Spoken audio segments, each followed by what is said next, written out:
be the equivalent of like without your product, I'm playing on an 80 millisecond like TV, and then with your product, you're playing on a 1 millisecond. Is that the kind of difference that you're getting, or am I like missing the boat a little bit?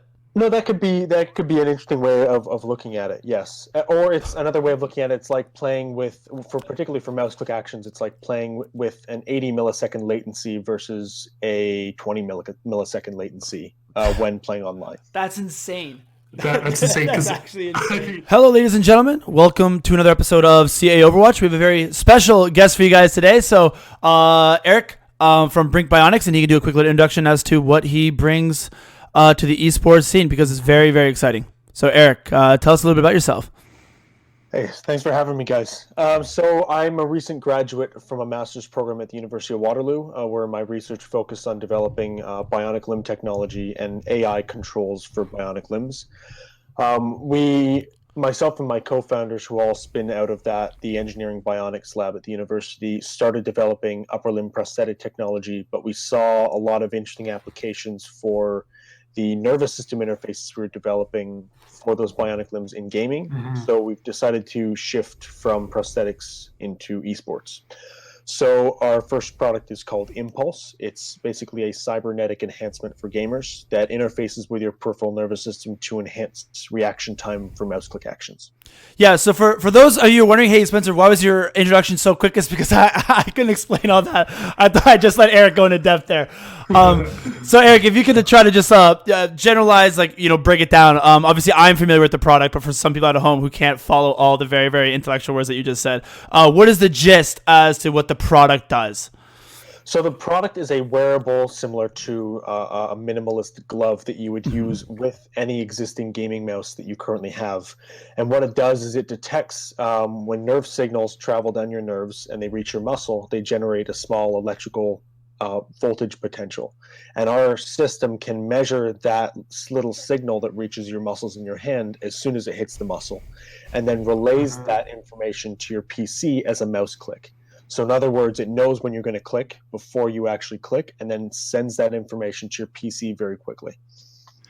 That is so cool. Now, have you guys clocked in any speed enhancement so far, or is that something you're waiting to do in the following beta test? Or what type of performance can you see from this? So what we see on average is about a 50 millisecond improvement in reaction time for most users. That can reach up to 80 milliseconds for some users. Wait. So you say that there's an 80 millisecond difference between when I think about clicking the mouse to when I actually click the mouse?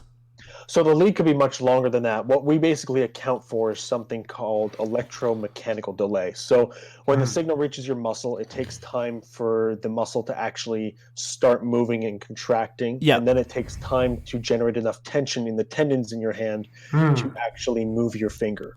So instead of waiting for all of that to happen, we catch the signal as soon as it hits the muscle. So that's really what we account for. There's other areas in decision making that account for a delay, like your cognitive processing. So actually thinking about making a decision is another area in that chain that accounts for a certain delay. So we specifically target the biomechanical limitations of the hand. So this is something that I literally just thought about right now. So when you look at purchasing a monitor, for instance, and it gives you the response time of the monitor, right, between 20 milliseconds to 10 milliseconds to 1 millisecond, that is basically essentially saying when I move the mouse, that's how many milliseconds it takes for that action to show up on my screen. Are you saying with your product, it would be the equivalent of without your product, I'm playing on an 80 millisecond TV, and then with your product, you're playing on a 1 millisecond? Is that the kind of difference that you're getting, or am I missing the boat a little bit? No, that could be an interesting way of looking at it. Yes, or it's another way of looking at it. It's like playing with, particularly for mouse click actions, it's like playing with an 80 millisecond latency versus a 20 millisecond latency when playing online. That's insane. That's insane. That's actually insane. I never really think. You always think about your computers or your hardware limiting how I play. Personally, I'm literally playing on a 50, 60 frame laptop, which is garbage. But you never think about the physical constraints. Because realistically, your decision making is what matters the most. The rest of it is just your constraints around you. Yes, exactly. And that's the way we see gaming. It's very much a cognitive, whether in esports or you're Hmm. playing competitive or ranked at home, it's very much a cognitive, it's a cognitive sports, a cognitive activity. No matter how fast your reaction time is, if you can't think your way through a situation, you're not going to win. What we basically want to do with this technology is help to level the playing field by introducing neural Mhm. interfaces into gaming. No, you see, that's what I really like about that product is that when I think about reaction time, obviously, your reaction time is peaking like late teens, Mhm. maybe like very, very early 20s, but your Yeah, your experience, reaction your time. Yeah. decision making ability keeps on improving over time. So Mhm. in esports, it would be really unfortunate if you have great decision making, but your just reaction time isn't there. Right, and I think that's part of the reason why people age out so early. And Yeah. even I notice, I'm 26, and I already notice I can't compete to the same degree with like the 19 and 16-year-olds playing these games Oh, you now. just can't. Yeah, and that's like also like an interesting problem just in esports in general, right? Is how short some of the careers are because you're like your experience and decision making doesn't really peak until like Chris said, like your early to mid 20s, but your reaction time peaks like mid or like latest teens, right? So you really only have that like early 20 window to where you're sort of hitting your peak performance and then you drop out of it so quickly. So I have a product like this that can sort of help like mitigate that to the point where your experience can like prolong your career, I think is a really good thing for the space. We hope so. Part of it is going to be getting teams and users to begin using the technology Exactly. as Yes. commonly as gaming mice. That's sort of our first step is to make it neural interfaces far more common in the space to the point where these tournaments and competitions, they have to start looking at these technologies and start seriously considering them for the Yeah, space. because that I mean leads us probably into our next question, which is I mean obviously I can absolutely see this from like the casual gamer's perspective, right? Like it's sort of like, Mhm. hey, buying a scuffed controller in relation to just having your regular PS4 controller or your Xbox Elite, depending on whatever console you play on. Are you looking at this as sort of a peripheral upgrade in the exact same way that like Scuff is, or are you like actually trying to aim to make this the competitive norm, the same way that like a 240 hertz monitor 1 millisecond is like superior to like a 60 hertz 5 millisecond monitor, where it's sort of like everybody just uses it and therefore everyone's at an equal playing field, so it's no longer considered a competitive advantage. It's just like the norm. It's an interesting question. So it really depends on what the esports community sees of this technology as we first bring it out. Mm-hmm. We're open to doing all of these areas. I think the areas we'll probably focus on initially will definitely be the influencers and streamers and going. So Mhm. if we decide to go Smart, consumer, it'll very be smart. focused through Yeah. influencers and then to consumers. But the esports area, there's a lot of aspects of our technology that could theoretically be used for analytics and providing teams Mhm. with data to help them improve their performance outside of the gaming space. So right now we're playing around with a lot of different ideas in terms of our market approach, but we haven't finalized that approach yet, at least not in a way we're ready to make public. Okay.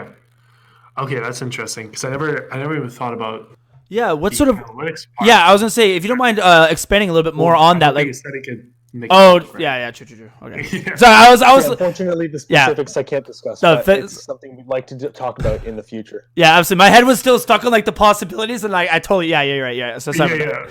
Spencer just got lost in the sauce. Yeah, I heard data I analytics, and love I it. was like, oh my god, performance, like that's so cool. How can we? And then yeah, okay, fair enough. I understand.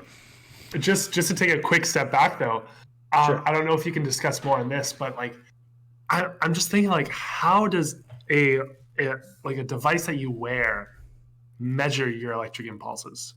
Like it's not like kind of invasive at all, I guess.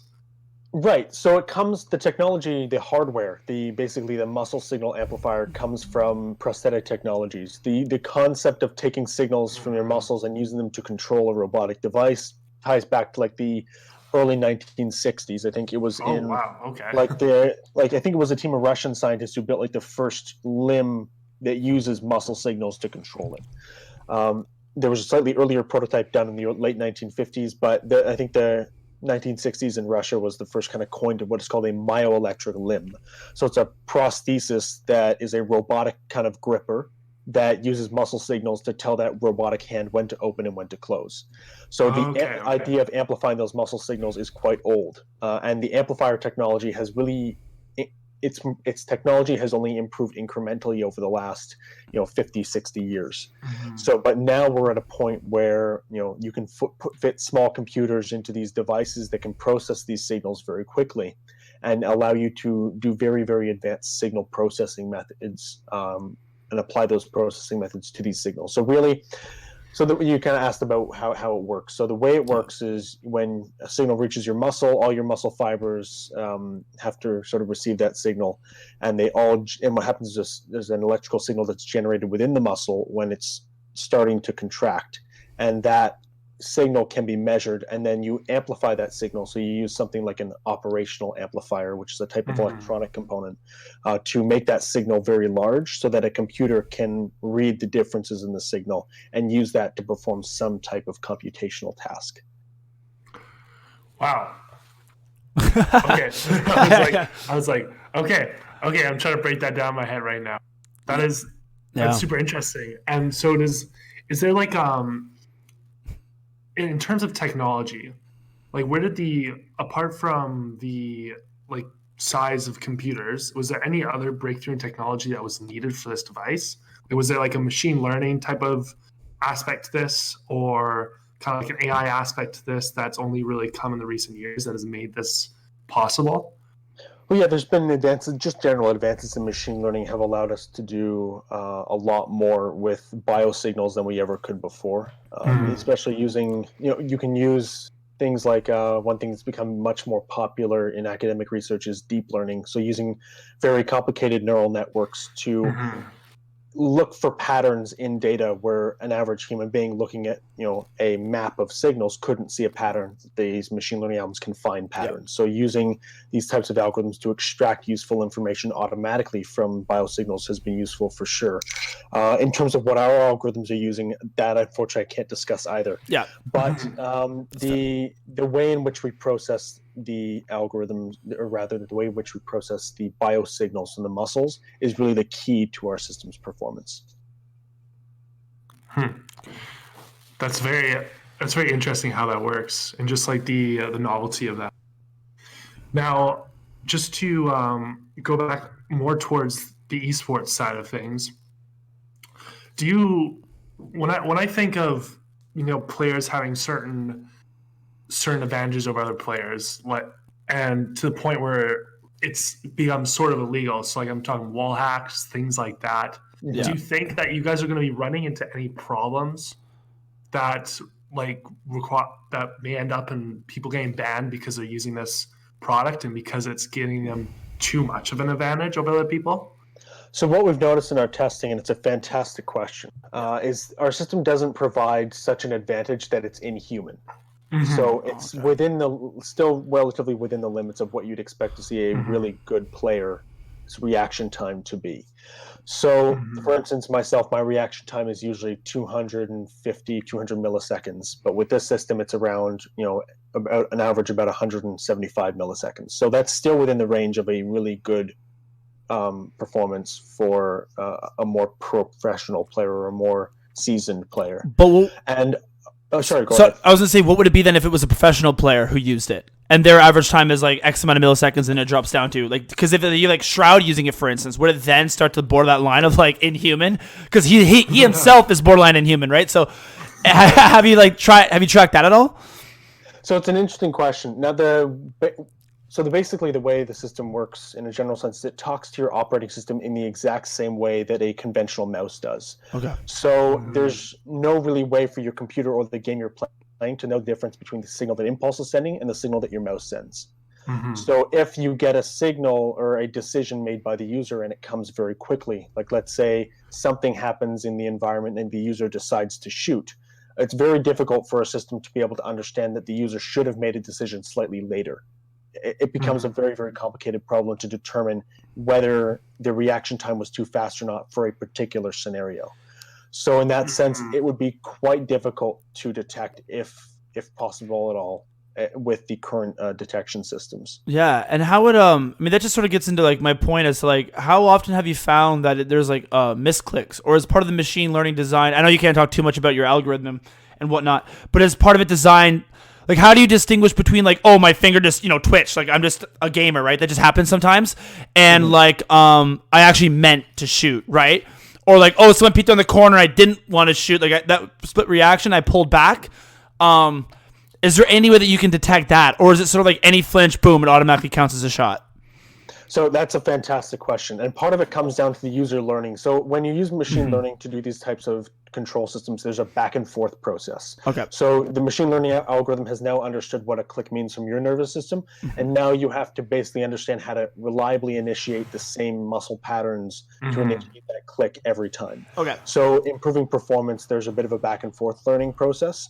On top of that, our system also has a sensitivity adjustment, just like on your regular gaming mouse for movement. In this case, instead, it's for sensitivity to your nervous system signals. So if you're playing and you're finding, oh, it's way too sensitive to small muscle twitches, I can lower the sensitivity so that it doesn't detect those pulses nearly, and it doesn't detect those false pulses. Yeah. It doesn't click for you when you're not supposed to. So you can like lower the like millisecond range almost, right? Of which when it determines it's a click versus when it doesn't. That's sort of what you're saying.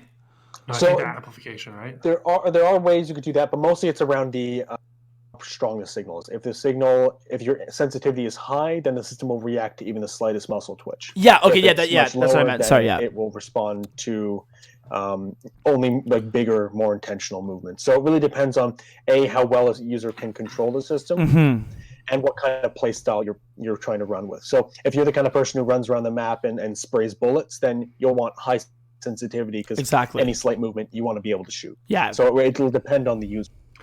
Okay, that's cool. And what about? Sorry, you can go, Chris. You can go, Chris. Okay, just to close off, thoughts on the whole. So I'm losing my train of thought. Cheating thing. I feel like I definitely wouldn't be considered cheating because when I think of cheating products that are considered unfair, is that they make people who are bad good. Just like a 50. Well, just like a really good monitor or a really good CPU. If you're bad, you're gonna be bad. I think this product, if you still can't aim, you're not gonna be doing well. These are for people who, have good aim already, are already in that good spot, but then want to just be able to make their reaction. Yeah, well, I think Eric put it best. Like when you think of something that's a cheat, you think of something that's like Inhuman. That's what he said, right? Like when you think of aim lock, it's like Inhuman. Like you can't track like that. You can't hit those shots. The computer literally does it for you. Like wall hacks, like spoiler alert, I can't see through walls. You know what I mean? Like that's not a thing. Like that's Inhuman. Like I like that he really like related it back to like input lag and latency because it's the exact same as like when everybody was playing on a TV and then somebody brought out the first 1 millisecond monitor, right? Like the difference between that is huge, but it's not Inhuman, right? I can just see stuff faster. I can react faster. Like the difference between 60 hertz and 240 hertz isn't Inhuman. And like, yeah, there's obviously an advantage. And if in theory, if you could take two people of the exact same skill level, the person with 240 hertz 1 millisecond is going to beat the person with 60 hertz 5 milliseconds. But as soon as you even the field, exactly, then it comes down to like all of the intangibles that go into gaming, right? Which is like you said, your experience, your decision making, and all of that. Mm-hmm. Yeah, I think you put it great. Yeah.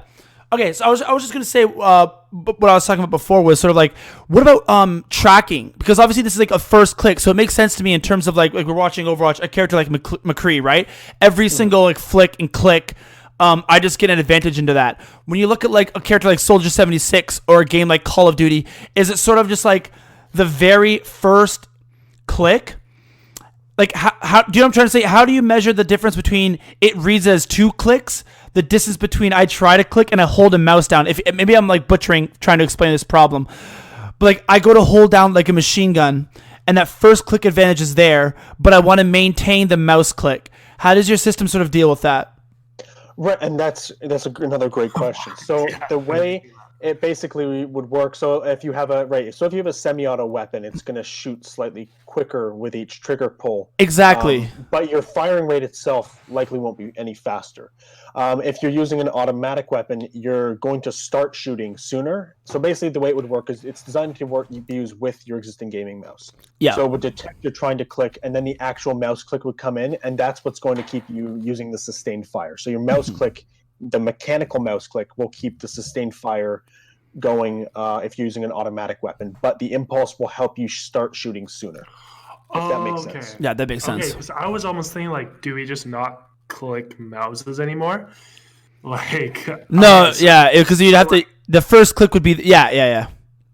So if you were using something like a semi-auto rifle, then in my experience, or a pistol, I don't have to use the mouse click anymore with using impulse. I can just fire it with my nervous system impulse. No way, that's But so if you're cool. using the automatic weapon, then it becomes more difficult. Then you have to use the mouse. Oh my yeah, because I can imagine the difference. A signal of actually physically moving your finger versus a signal of just holding pressure. Yeah. On the mouse is just magnitudes of different signal size.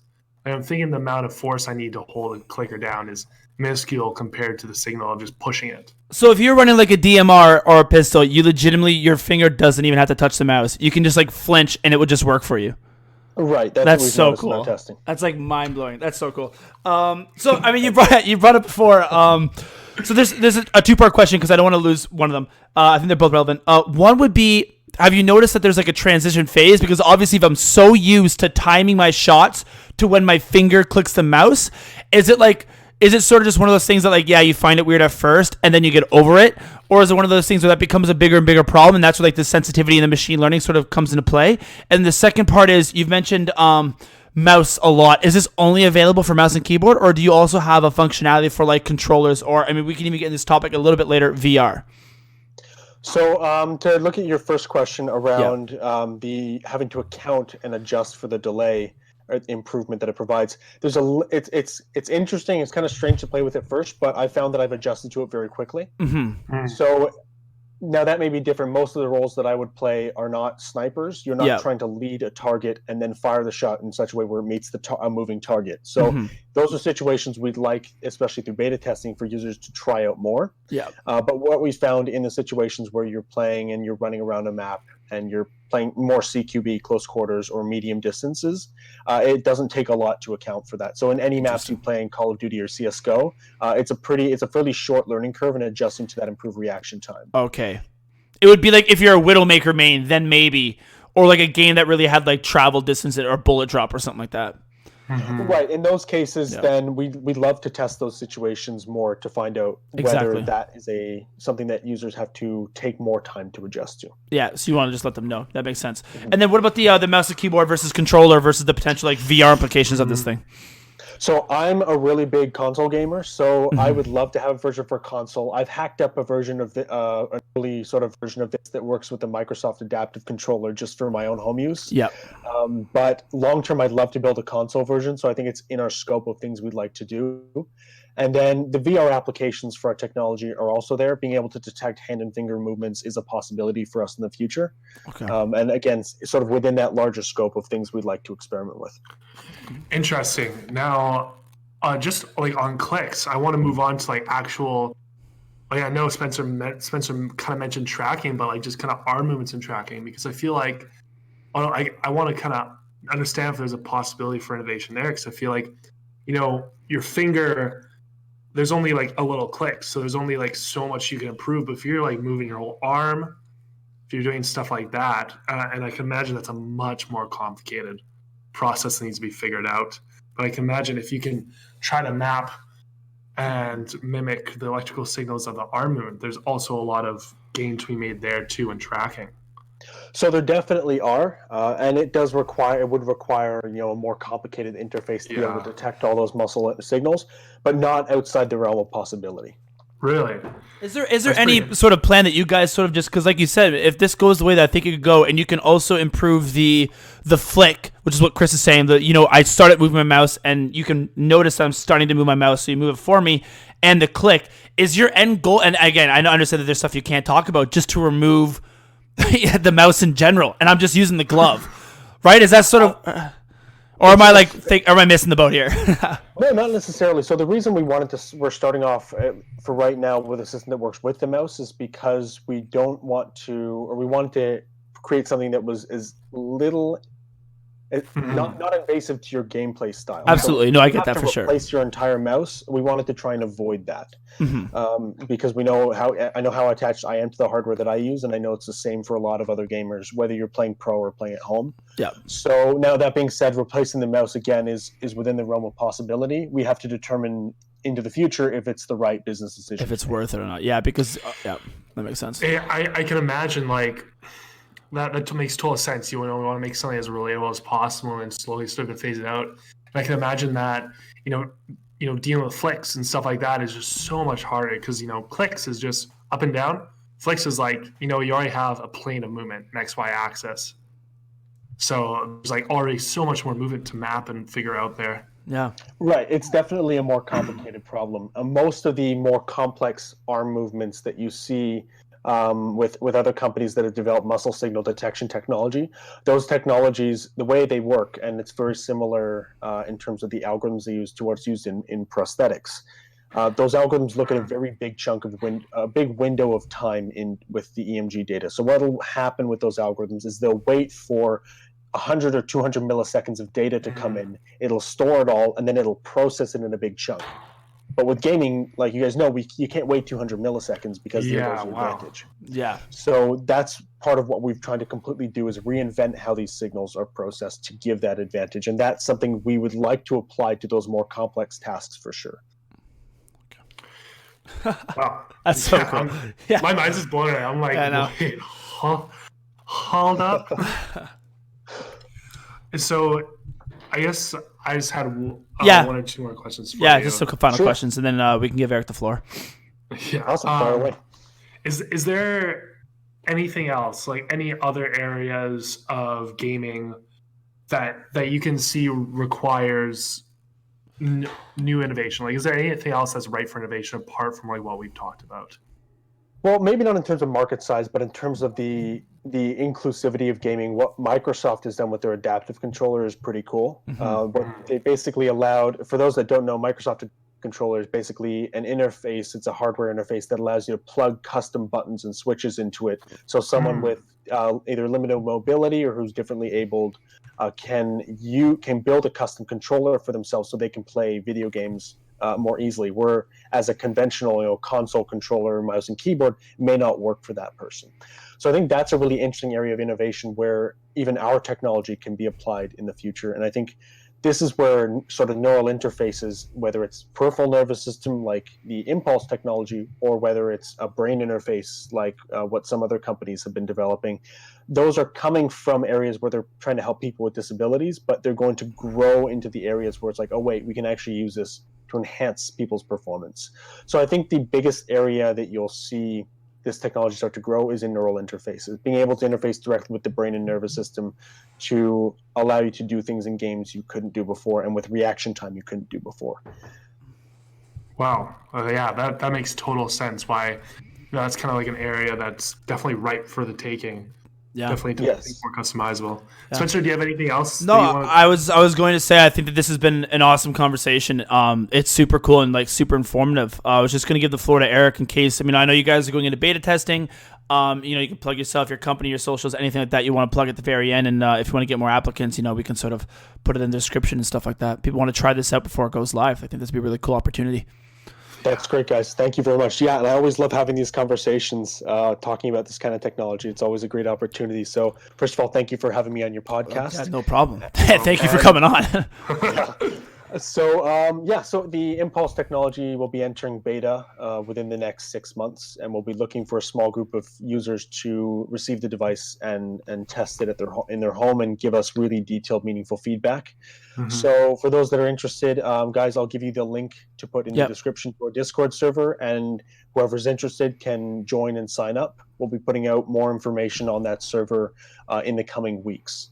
Awesome. On the beta testing and what we have planned for Brink Bionics and for Impulse. Yeah, that sounds great. So we'll just throw that all in the description, tweet it out. Yeah, for sure. Awesome. Again, thank you so much for coming on, Eric, and thank you everyone for listening. And if you've enjoyed, like, subscribe for more content, and join the Discord for to get an opportunity to try this. Yeah, join for the future. Join for the future. Yeah, exactly. Awesome. Thank you guys very much. Awesome. Enjoy. Thanks. Thank you. Bye.